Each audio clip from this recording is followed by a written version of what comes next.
பிப்ரவரி 19, 2026 ஒரு group of police ஒன்றா சேர்ந்து அப்பாஸ் அலி அப்படின்ற 58 வயசு முதியவரை அரெஸ்ட் பண்ண அவரோட வீட்டுக்கு போகிறாங்க. அவரை பற்றி சொல்லணும் அப்படின்னா அவர் ஒரு முஸ்லீம். ஸோ அன்னைக்கு தான் பிப்ரவரி 19 அன்னைக்கு தான் முதல் நோன்பு அவர் வச்சுருந்துருக்காரு. அது மட்டும் இல்லாமல் அவர் வாழ்ந்த இடமே சுற்றி ஃபுல்லாகவே ஒரு முஸ்லீம் கம்யூனிட்டி, அந்த மாதிரியான ஒரு இடம். போலீஸ் அரெஸ்ட் பண்ண போகிறப்ப அங்கே உள்ள மக்கள் எல்லாமே அவரோட வீட்டை சுற்றி சூழ்ந்து இப்போ நீங்கள் இவர் அரெஸ்ட் பண்ணக்கூடாது, ஏன்னா இவர் இப்போ புனிதமான முறையில் இருக்கார், அவர் நோம்பில் இருக்கார், நோம்பில் இருக்கப்போ அரெஸ்ட் பண்ணிங்கன்னா அது மிகப்பெரிய களங்கத்தை விளைவிச்சிடும், அதனால இப்போ இவர் அரெஸ்ட் பண்ண முடியாது அப்படின்ற மாதிரி போலீஸ்ட்டு சண்டை போட ஆரம்பிக்கிறாங்க ஒரு குரூப் ஆஃப் முஸ்லீம் பீப்புள்ஸ். உடனே போலீஸ்க்கு அதிர்ச்சி, என்னடா இவன் பண்ண கேவலமான விஷயத்தை இவனுங்க கேட்டா இவனுங்களே அடிச்சு கொண்டுருவானுங்க, நம்மளை அரெஸ்ட் பண்ண விட மாட்டாங்க அப்படின்ட்டு அந்த ஒரு கம்யூனிட்டியில் உள்ள பெரிய மக்களை கூப்பிட்டு உட்காந்து பேசுறாங்க போலீஸ். இவன் இந்த மாதிரிலாம் செஞ்சாங்க அப்படின்ற முழு விவரத்தையும் சொல்றாங்க. உடனே அவங்க எல்லாமே டென்ஷன் ஆகி போலீஸ் ஒரு வார்த்தை சொல்றாங்க, ஐயா தயவு செஞ்சு இவனை எங்க கண்ணு முன்னாடியிலேருந்து கூட்டு போயிருங்க, இல்லைன்னா இவனை அடிச்சே நாங்கள் கொண்டுருவோம், அது மட்டும் இல்லாமல் எங்க முஸ்லீம் சமூகத்துக்கே இவன் ஒரு சாவக்கேடு, இவன் ஒரு அசிங்கம், இவன் ஒரு அவமானம், இவனை தயவு செஞ்சு இங்கே அழைச்சிட்டு போயிருங்க அப்படின்னு சொல்றாங்க. அதாவது இன்னைக்கு நம்ம பார்க்க போற ஒரு கதை இப்ப நடந்தது, போன மாசம் பிப்ரவரியில் இந்தியாவே உழுக்குன சம்பவம் தான் இது.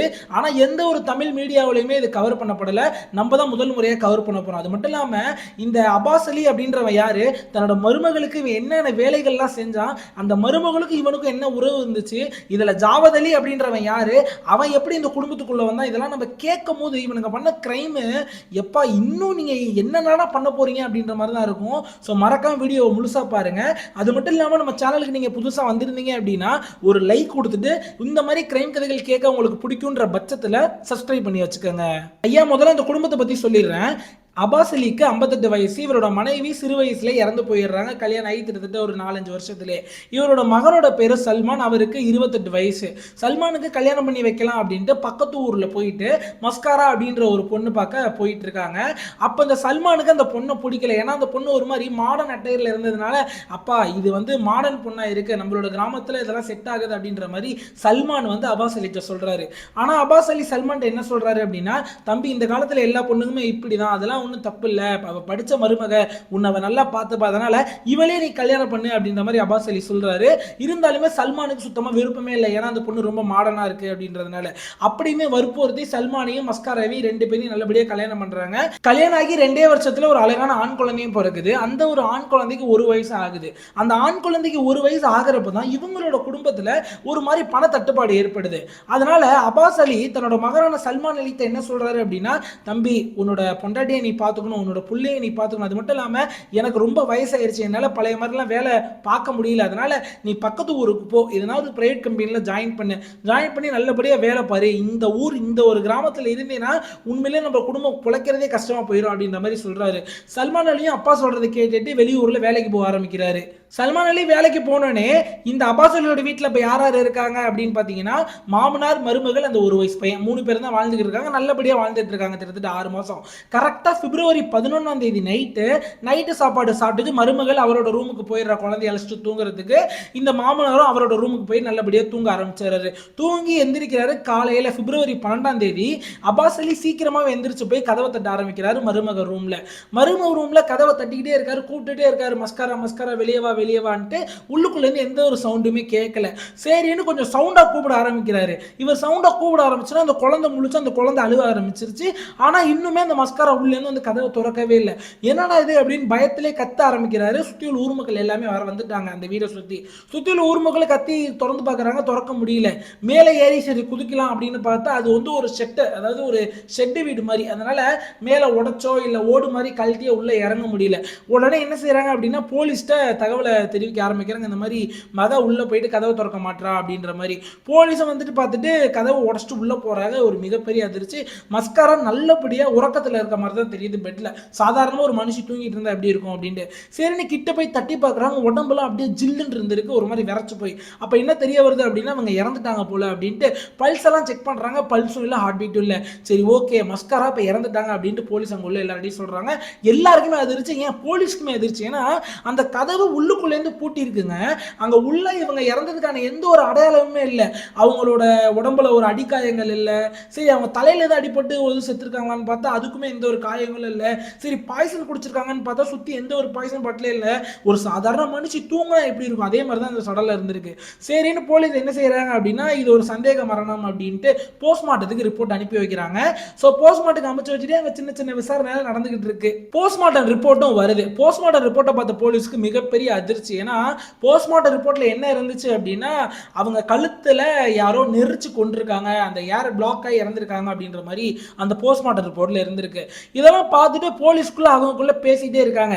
ஏங்க அது எப்படிங்க, நம்ம தான் அந்த சம்பவ இடத்துக்கு போயிருந்தோம், அந்த சடலத்துல எந்த ஒரு மார்க்குமே கிடையாது, அது மட்டும் இல்லாம அந்த ஒரு ரூம் உள்ளுக்குள்ளேருந்து பூட்டி இருந்துச்சு, யாரு உள்ள போயிட்டு கழுத்தை நெரிச்சு கொண்டுட்டு அதுக்கப்புறம் வெளியே வந்திருப்பா, ஸோ எப்படி உள்ளுக்குள்ள பூட்டி இருப்பாங்க அப்படின்னு ஒரு மிகப்பெரிய சந்தேகம். நான் முன்னாடி சொன்ன மாதிரி ஒரு கூரை வீடா இருந்தா கூட கூரையை பிச்சுட்டு உள்ள வந்துட்டு கூரையை பிச்சுட்டு வெளியே வந்துடலாம், ஓட்டு வீடா இருந்தா கூட அந்த மாதிரி பண்ணிடலாம். ஸோ இது ஒரு ஷெட்டு வீடு, உடச்சிட்டும் போக முடியாதுல்ல, ஒரே டவுட்டா இருக்கு போலீஸ்க்கு.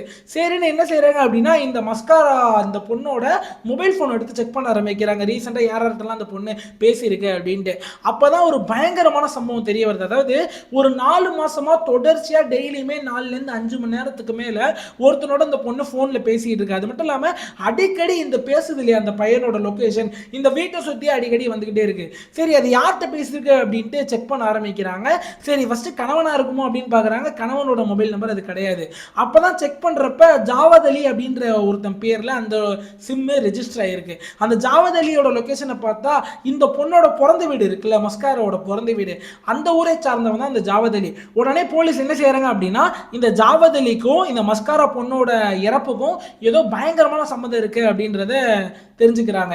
தெரிஞ்சுக்கிட்ட அப்புறம் என்ன செய்யறாங்கன்னா, இன்னொரு வெரிஃபை பண்றாங்க. அப்ப இந்த பிப்ரவரி 11ஆம் தேதி தான் இந்த பொண்ணு இறந்துச்சு இல்லையா, பிப்ரவரி 12ஆம் தேதி தான் போலீஸ்க்கு தகவல் தெரிவிச்சு போலீஸ் வீட்டில் போய் கதவை உடைச்சாங்க. பிப்ரவரி 11ஆம் தேதி அந்த ஜாவத் அலியோட மொபைல் எங்க கடைசியா வந்து லொகேஷன் காட்டுது அப்படின்னு செக் பண்றப்ப இன்னொரு மிகப்பெரிய அதிர்ச்சி, அந்த ஜாவத் அலியோட போன் லொகேஷன் இந்த பொண்ணோட வீட்டுக்கிட்ட தான் காட்டியிருக்கு, குடிசை வீட்டுக்கிட்ட. இதெல்லாம் பார்த்துட்டு போலீஸ் அதிர்ந்து போறாங்க. அப்ப கன்ஃபார்மே பண்ணிட்டாங்க, ஜாவத் அலியோட லொகேஷன் கடைசியா அந்த பொண்ணு இறந்தப்ப இங்க தான் காட்டியிருக்கு. அது மட்டும் இல்லாம 4 மாசம் இவங்க 2 பேரும் தொடர்புல இருந்திருப்பாங்க போல அப்படின்ட்டு போலீஸ் ஜாவத் அலியை கன்ஃபார்மே பண்ணிடுறாங்க, அவன் தான் இந்த கொலையை பண்ணியிருப்பான் அப்படின்ட்டு. சரின்னு ஜாவத் அலியோட ஊருக்கு போறாங்க. நார்மலா இருக்காங்க. அதாவது எப்படி சொல்றது, கொலை பண்ணியிருந்தா ஒருத்தன் ஊரை விட்டு ஓடி போயிருக்கணும், அவன் ஒரு மாதிரி பார்த்தாலே தெரியல, ஒரு மாதிரி பயத்துல. ஜாவத் அலி எப்பயும் போல சந்தோஷமா ஊர்ல நடமாடிட்டு இருக்காங்க. அவனும் அந்த டைம்ல நோன்பு வச்சிருக்கான். சரின்னு ஜாவத் அலியை புடிச்சிட்டு வந்து விசாரிக்க ஆரம்பிக்கிறாங்க. விசாரணை பண்ணதுல ஜாவத் அலி எதையுமே உண்மையா சொல்ல மாட்டான். சரின்னு கையெல்லாம் முறிக்க ஆரம்பிக்கிறாங்க. அப்பதான் பயங்கரமான விஷயத்த சொல்றான்.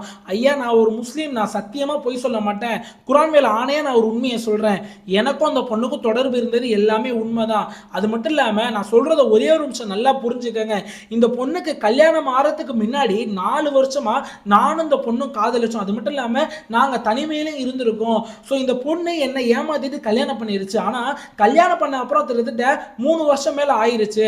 அந்த பொண்ணுக்கு இப்போ ஒரு பையனே இருக்கு. ஆனா இந்த 3 வருஷத்துல என்கிட்ட ஒரு வார்த்தை கூட அந்த பொண்ணு பேசினதே கிடையாது. அந்த பொண்ணு ஒரு நல்ல பொண்ணு. இப்ப கடைசியா 4 மாசமா தான் அந்த பொண்ணோட கணவரான சல்மான் அலி ஊருக்கு வேலைக்கு போன அப்புறம் தான் என்கிட்ட அந்த பொண்ணு பேச ஆரம்பிச்சிச்சு. அதுக்கப்புறம் தான் நானும் அந்த பொண்ணு நல்லபடியா தனிமையெல்லாம் இருந்திருக்கும். அது மட்டும் இல்லாம 4 மாசமா நான் அடிக்கடி இந்த பொண்ணு வீட்டுக்கு வருவேன். இன்னொரு முக்கியமான விஷயம் என்ன அப்படின்னா, பிப்ரவரி 11ஆம் தேதி நைட்டும் நீங்க சொல்ற மாதிரி அந்த பொண்ணோட வீட்டுக்கு நான் போயிருந்தேன். நானும் மஸ்காராவும் தனிமையெல்லாம் இருந்தோம். அப்பயுமே நான் இன்னொரு முக்கியமான விஷயம் சொல்றேன், அந்த மஸ்காரா பொண்ணு என்கிட்ட எந்த ஒரு தகவலுமே தெரிவிக்கல. அந்த பொண்ணு சோகமா இல்ல, அந்த பொண்ணுக்கு எந்த ஒரு பிரச்சனையுமே இல்ல, என்கிட்ட எந்த ஒரு விஷயமே இந்த பொண்ணு சொல்ல, என் கூட சந்தோஷமா தான் இருந்துச்சு. அதுக்கப்புறம் நான் எப்பயும் போல என்னோட வீட்டுக்கு போயிட்டேன். கடைசியில பார்த்தா பிப்ரவரி 12 அந்த பொண்ணு இறந்துருச்சு அப்படின்ற தகவல் எனக்கும் வந்துச்சு. நானுமே அதிர்ச்சி தான் சார் ஆனேன், எனக்கு இதுக்கு மேல எதுவும் தெரியாது சார் அப்படின்ற மாதிரி அவன் போலீஸ்ட்டு சொல்றான். போலீஸ்க்கு இன்னுமே அவனை நம்ப முடியலன்னா, இவனோட மொபைல் தான் லொகேஷன் தான் கரெக்டா 11ஆம் தேதி காட்டியிருக்கு, இவன் என்னடா இவ்வளவு சொல்றான் அப்படின்ட்டு, சரி உனக்கு யார் மேல சந்தேகம் இருக்காடா அப்படின்ற மாதிரி கேட்க ஆரம்பிக்கிறாங்க போலீஸ். அப்ப இன்னொரு அதிர்ச்சியான விஷயம் சொல்றான், ஐயா அந்த மாமனார் மேல எனக்கு பயங்கரமான சந்தேகம் இருக்கு. ஏன்னா அந்த மாமனாரான அப்பாஸ் அலி என்கிட்ட ஒரு தடவை வந்து கேவலமான விஷயத்தை என்கிட்ட கேட்டாரு. அந்த விஷயத்தை கேட்கறப்ப எனக்கே அதிர்ச்சியா தான் இருந்துச்சு. ஒருவேளை அதுக்காக கூட அந்த மாமனார் அந்த பொண்ணை கொண்டிருக்கலாம் அப்படின்ற மாதிரி சொல்றான். போலீஸ் கேட்கறாங்க என்னடா அந்த அதிர்ச்சியான விஷயம் அப்படின்ட்டு. அப்ப அவன் என்ன சொல்றான் அப்படின்னா, அந்த மாமனாருக்கு இந்த ஜாவத் அலியும் மஸ்காராவும் ஒன்னா இருக்குது மாமனாருக்கு பஸ்ல இருந்தே தெரியுமா. அது மட்டும் இல்லாம ஒரு கேவலமான விஷயத்தை கேட்டிருக்காரு. அதாவது ஏண்டா நீ என் மருமகளோட தனிமையில நிறைய நாள் இருக்கேல, எனக்கும் அதே மாதிரி என் மருமகள் மருமகளோட இருக்கணும்னு ஆசையா இருக்கு, நீ சொன்னா அவ சம்மதிப்பா, நான் கேட்டு பார்த்திருக்கேன், அவ சம்மதம் தெரிவிக்கல, நீ எனக்காக கேட்ட அப்படின்னா எனக்கு சந்தோஷமா இருக்கும், எனக்காக செய்ய முடியுமா அப்படின்ற மாதிரி கேட்டிருக்காரு. அப்பயே அவன் கேவலமா திட்டிருக்கான். ஏன் ஒரு மாமனார் உன்னோட மருமக உனக்கு ஒரு மகள் மாதிரி, அவ கூட போய் தனிமையில் இருக்கணும்னு என்கிட்ட வந்து கேட்குற பத்தியா, இது உனக்கே கேவலமா இல்லையா அப்படின்ற மாதிரி கேவலமா கேட்டு திட்டிருக்காரு. இதுதான் மேக்ஸிமம் நடந்த கதை. உடனே போலீஸ் தெளிவாக கன்ஃபார்மே பண்ணிடுறாங்க, இந்த மாமனார் தான் இதில் வந்து A1 அக்யூஸ்டு, இவன் தான் இந்த கொலைக்கு காரணம் அப்படின்ற மாதிரி தெளிவாக கண்டுபிடிச்சிடுறாங்க. இப்போதான் நான் முதல்ல சொன்னல அந்த கட்டம் நடக்குது. கரெக்டாக பிப்ரவரி 19ஆம் தேதி போலீஸ் அப்பாஸ் அலியை மீட் பண்ணுறதுக்கு வீட்டுக்கு போகிறாங்க, அரெஸ்ட் பண்ணுறதுக்கு. அரெஸ்ட் பண்ணுறப்போ தான் அங்கே உள்ள மக்கள் எல்லாமே சண்டை போட ஆரம்பிக்கிறாங்க. அப்பாஸ் அலியை சூப்பராக அரெஸ்ட் பண்ணிட்டு போலீஸ் ஸ்டேஷன் அழைச்சிட்டு விசாரிக்க ஆரம்பிக்கிறாங்க. அப்பயும் அப்பாஸ் அலி எதுவுமே சொல்ல மாட்டா, திருப்பி கை காலெல்லாம் முறிக்க ஆரம்பிக்கிறாங்க. அப்போ எல்லா உண்மையை நான் சொல்லிடுறேன் அப்படின்னு சொல்ல ஆரம்பிக்கிறான்.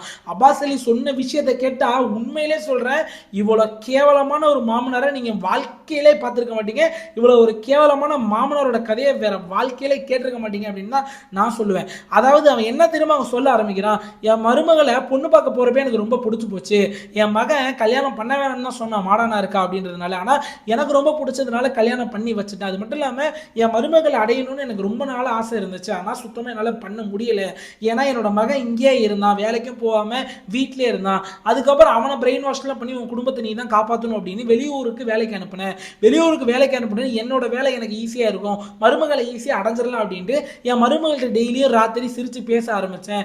என் மருமகளை பற்றி முழு விஷயத்தையும் தெரிஞ்சுக்க ஆரம்பித்தேன். என் மருமகளுக்கு முன்னாடி பழைய உறவுகள்லாம் இருந்துச்சு அப்படின்றதெல்லாம் தெளிவாக தெரிஞ்சுக்க ஆரம்பித்தேன். ஏன்னா எனக்கு மருமகளோட இருக்கணும்னு ஆசை வந்துச்சு அப்படின்ற மாதிரி சொல்ல ஆரம்பிக்கிறான். என்னடா அவளை கேவலமா இருக்க போலீஸ் கேட்டுட்டே மேல கதையை கேட்குறாங்க. அப்பயுமே என் மருமக என்ன சொன்னா அப்படின்னா, மருமகளுக்கு ஒரு உறவு 4 வருஷம் இருந்ததாகவும் ஜாவத் அலி அப்படின்ற ஒருத்தனோட இப்போ 2 வருஷமா அந்த உறவு எதுவுமே இல்லை. ஏன்னா கல்யாணம் பண்ணோடனே இந்த மருமகளே கடவுள் பத்தி கொஞ்சம் அதிகம், அதனாலேயே கல்யாணம் பண்ண அப்புறம் நம்மளோட பழசெல்லாம் பழசி, இனிமேல் நம்ம புருஷன் அப்படின்னு இந்த மருமக மஸ்காரா வாழ்ந்துகிட்டு இருந்திருக்கா. இது எல்லாமே தெரிஞ்சு வச்சுட்டு மருமகளுக்கு தவறான ஒரு லீலைகள்லாம் ஆரம்பிச்சிருக்கா. மருமகளுக்கு ஆரம்பத்தில் எல்லாமே தெரிஞ்சு போச்சு, இந்த மாதிரி மாமனார் நம்மள்ட்ட தப்பான விஷயங்கள் ட்ரை பண்றாரு அப்படின்ட்டு உண்மையிலே எடுத்து சொல்லிட்டாங்க. இதை வந்து கம்ப்ளைண்ட்டும் பண்ணல. மஸ்காரா நிறைஞ்சிருந்தா இந்த மாதிரி கேவலமான மாமனார் தன்னோட புருஷன் சொல்லியிருக்கலாம். சரி அப்பா புள்ளக்குள்ள சண்டை வந்துருமோ அப்படின்றதுனால இவர் வயசானவர் இந்த மாதிரி பண்றாரு அப்படின்னு மஸ்காரா அதை பெருசா எடுத்துக்காமையே இருந்தாலுமே தட்டி கழிச்சுட்டே வந்திருக்காங்க, இதெல்லாம் தப்பு மாமா அப்படின்ற மாதிரி. என்ன நடக்குது அப்படின்னா, இப்போதான் கேவலமான ஒரு ஸ்ட்ராட்டஜியை யூஸ் பண்ண ஆரம்பிக்கிறான் அந்த அப்பாஸ் அலி.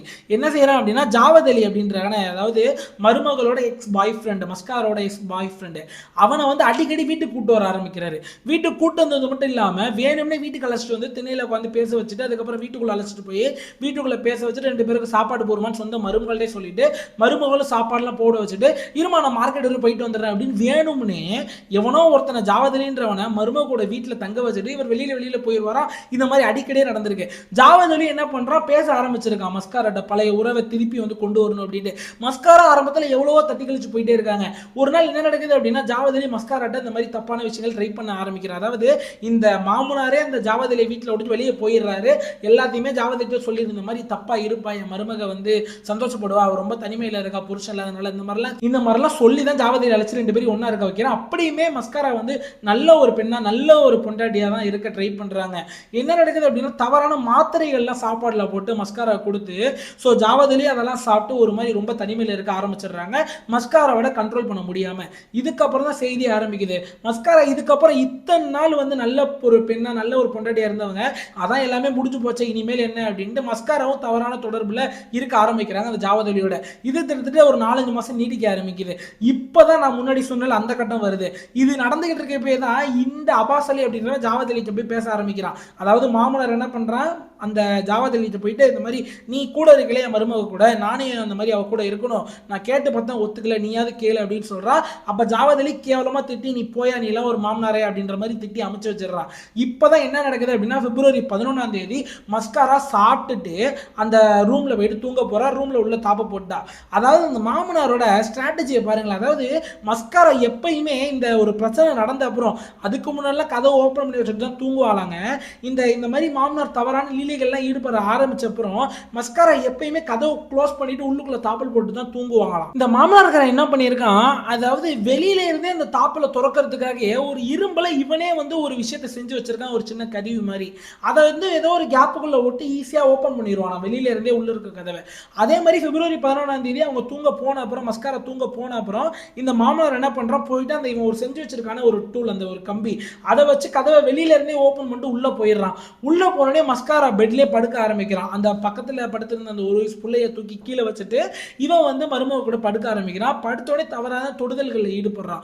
அது மஸ்காராக்கு முழிப்பு வந்துருச்சு. முழிப்பு வந்துட்டு எந்திரிச்சு கத்த ஆரம்பிச்சிடுறாங்க. ரொம்ப என்னையா இவ்வளவு கேவலமா இருக்க நீனு, நான் ஒரு மக மாதிரி உனக்கு என்ன என்கிட்டயே இவ்வளவு கேவலமா நடந்துக்கிறியா அப்படின்னு மாதிரி கத்த ஆரம்பிக்கிறாங்க.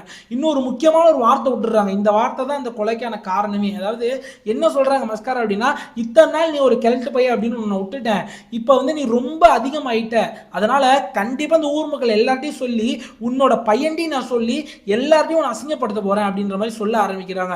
உடனே இந்த அப்பாஸ் அலி ரொம்ப டென்ஷன் ஆயிடுறான். மாமனார் என்ன செய்யறான் அப்படின்னா, கழுத்தை நெரிச்சு கொள்ள ட்ரை பண்றான். கழுத்தை நெரிச்சு கொன்னே போட்டான். கொன்னோடனே என்ன செய்யறான் அப்படின்னா, மருமகள் அழகா தூங்குற மாதிரியே படுக்க வச்சுட்டு வெளியில போயிட்டு கதவை சாத்திட்டு வெளியில இருந்தே அந்த டூலை வச்சு திருப்பி ரொம்ப நேரம் போராடி இருக்கான். அந்த 3.5 மணி நேரம் நைட்டு நடுராத்திரி உட்கார்ந்து போராடி அந்த சின்ன டூலை வச்சு வெளியில இருந்துட்டே உள்ளுக்குள்ள அழகா தாப்பலை போட்டு வெளில கிளம்பிடுறான். அதாவது தூங்கிட்டு காலைல எந்திரிச்சு நடிக்கிறான், கதவெல்லாம் தட்டி திறக்காத மாதிரி. இவ்வளோ பிரச்சனை பண்ணியிருக்காங்க. இதெல்லாம் போலீஸ் கேட்டுட்டு ரொம்ப அதிர்ச்சி ஆகிறாங்க. இன்னொரு முக்கியமான சம்பவம் என்ன அப்படின்னா, சரி ஓகேடா, பொண்டாட்டி இறந்ததுக்கு என்ன அவன் சல்மான் ஒரு வீட்டு கூட வந்து செக் பண்ணவே இல்லையே, பொண்டாட்டி இறந்ததுக்கு இவளோட இறுதி சடங்கு கூட சல்மான் வரலையே அப்படின்னு போலீஸ் கேட்குறாங்க. அப்போ இன்னொரு அதிர்ச்சியான தகவலை சொல்கிறான் அந்த மாமனார் இருக்கார். அதாவது இந்த கொலைலாம் முடிஞ்ச அப்புறம் வெளியில போயிட்டு உள்ளுக்குள்ள தாப்பல் போட்ட அப்புறம் என் மகனுக்கு கால் பண்ணி நடந்த உண்மை எல்லாத்தையும் சொல்லிட்டேன் சார். இந்த மாதிரி நான் வந்து உன்னோட பொண்டாட்டி மேல தவறான கண் வச்சிருந்தேன், உன் பொண்டாட்டி எனக்கு சம்மதிக்கல, அது மட்டும் இல்லாம உன் பொண்டாட்டி ஜாவத் அலி அப்படின்றவனோடலாம் தனிமையில இருந்தா, ஏன் கூட அவ தனிமையில் இல்லை, அதனால கோவத்துல உன் பொண்டாட்டி நான் கொன்னுட்டேன்னு சொந்த மகனுக்கே போன் அடிச்சு சொல்லியிருக்கான். இதுல முக்கியமான விஷயம் என்ன அப்படின்னா, அந்த மகனான சல்மான் அலி என்ன செஞ்சிருக்கணும், வந்து இவங்க அப்பனை 4 சாதிகள் அவங்க அப்பனை போட்டு தந்தா கூட பிரச்சனை இல்லைல்ல, என்ன தெரியுமா பண்ணியிருக்கான், சரிப்பா அப்ப நீ ஆக வேண்டியதை பார்த்துட்டு நார்மலா இது வந்து அவ எதனா சூசைட் பண்ணிட்டான்னு சொல்லி முடிச்சு வச்சிரு, பார்த்து இருந்துக்க, என்னால இப்ப அங்க வர முடியாது அப்படின்ற மாதிரி சொல்லிட்டு காலை கட் பண்ணிட்டானா. இதெல்லாம் கேட்ட போலீஸ் என்ன தெரியுமா பண்ணாங்க, ஒரு நாள் ஆகட்டும் 2 நாள் ஆகட்டும் அவனுக்கு ஃபோன் பண்ணி பேசி அப்படிலாம் கிடையவே கிடையாது. டைரக்டா இதுக்குன்னே ஒரு ஸ்பெஷல் டீமை ஃபார்ம் பண்ணி அந்த சல்மான் அலி எங்க வேலை பார்க்கறான்னு போயிட்டு அவன் வேலை பார்த்துட்டு இருக்க கம்பெனிலேயே அவன் அடிச்சு இழுத்துட்டு வந்து அரெஸ்ட் பண்ணிட்டாங்க. ஏண்டா உன் அப்பங்காரன் அவ்வளோ ஒரு கேவலமான விஷயத்தை பண்ணியிருக்கான், நீ என்ன போலீஸ்ட்டு கூட சொல்லலை, அட்லீஸ்ட் அந்த இறுதி சடங்குல போய் ஒரு தலை கடிச்சு வரல பொண்டாட்டிக்காக அப்படின்ட்டு ரொம்ப போலீஸ் டென்ஷனாக என்ன பண்ணுறாங்க அப்படின்னா, அவனையும் கூப்பிட்டு வந்து கை காலெல்லாம் முறிச்சு அரெஸ்ட் பண்ணிட்டாங்க. இப்போ இவங்க 2 பேர் மேலேயுமே மிகப்பெரிய வழக்கு பதிஞ்சிருச்சு. அது மட்டும் இல்லாமல் இவங்க 2 பேருமே இப்போ வாழ்க்கை ஃபுல்லாக கம்பி என்ன போகிறானுங்க. இதுதான் முழு கதை. அதாவது உங்களுக்காக தான் இந்த மாதிரி கதைகள்லாம் சுவாரஸ்யமாக சொல்லணும் அப்படின்னு பயங்கரமாக ஸ்கிரிப்ட் எழுதி உங்களுக்காக நிறைய உழைச்சு இந்த வீடியோ போடுறோம். அதனால ஒரே ஒரு லைக் மட்டும் பண்ணிருங்க. பாருங்க இவ்வளவு வேர்த்து ஊத்துதுன்னு பாருங்க. அதுக்காகவே ஒரு லைக் பண்ணிட்டு மறக்காம இந்த மாதிரி கிரைம் கதைகள் கேட்க பிடிக்கும் அப்படின்னா சப்ஸ்கிரைப் பண்ணுங்க. நம்ம ஒன்றும் ஒரு சின்ன கதையை வந்து 4 முழுக்க பேசி இழுத்துலாம் உங்களுக்கு போட தெரியாதுங்க. இருக்கிற கதையை ஷார்ட்டா கிறிஸ்பா பயங்கரமா ரிப்போர்ட் எடுத்து தான் பேசியிருக்கோம். அது மட்டும் இல்லாமல் இது எல்லாமே உண்மை கதை, டீட்டெயில்டு ரிப்போர்ட். நாங்கள் சொன்ன விஷயத்தில் எதுவுமே வந்து பூசி மொழியெல்லாம் இருக்காது, டேரக்டாக பாயிண்ட் இருந்திருக்கும். இதுக்காக நம்ம சேனலை சப்ஸ்கிரைப் பண்ணி வச்சு நீங்கள் சாப்பிட்டுட்டு இருக்க பேர் நைட்டு தூங்க வரப்போ இந்த மாதிரியான கிரைம் கதைகளை கேட்டு என்ஜாய் பண்ணலாம். உங்களுக்கு மறக்காம ஒன்னு சொல்லுவேன், எங்களோட உழைப்பை பாராட்டி ஒரு லைக் மட்டும் கொடுத்துருங்க. இன்னொரு முக்கியமான விஷயம், இந்த ஒரு வீடியோ இருக்கு பாருங்க, தரமான வீடியோ, பயங்கரமான கிரைம் கதை. இந்த கதையோட அது பல மடங்கு சூப்பரா இருக்கும். டைம் இருந்தா கண்டிப்பா செக் பண்ணிட்டு போயிருங்க. Tata bye bye. எந்த ஒரு பிரச்சனைக்குமே கிரைம்ன்ற சொல்யூஷன் கிடையாது, உட்காந்து பேசினாலே எல்லா பிரச்சனையுமே சரியாகும். So until then bye bye. நாங்கள் போயிட்டு வரோம். நல்லா இருங்க, நல்லதே பண்ணுங்களேன் நடக்கும். Tata bye bye. See you guys.